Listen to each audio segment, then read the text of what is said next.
Good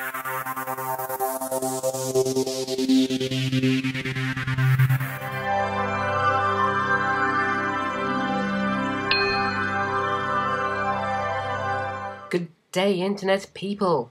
Today we've seen a reveal of a new Mega Colony card from the Destructive Raw, the rebooted version of Phantom Black.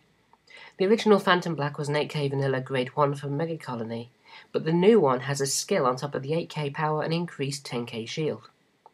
On the rear guard, when it boosts, you may discard a card, and until the end of that battle this unit gets plus 6000 power, and your opponent cannot call normal units from hand to Guardian Circle. So what we're seeing here is a card that is pretty similar in effect to the new Silent Tom, albeit with a cost.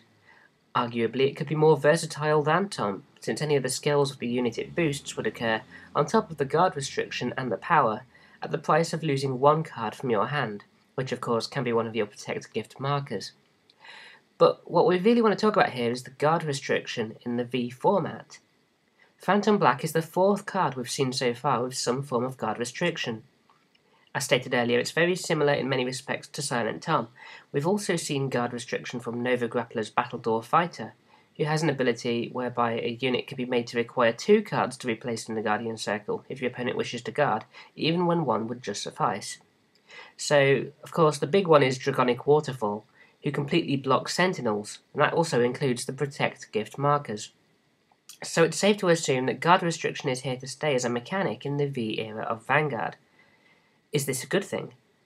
It's quite early, so it's hard to say for sure, but we've seen that games can be very decisive in the V format, much more so than the original BTO1 era, where games could often be a war of attrition.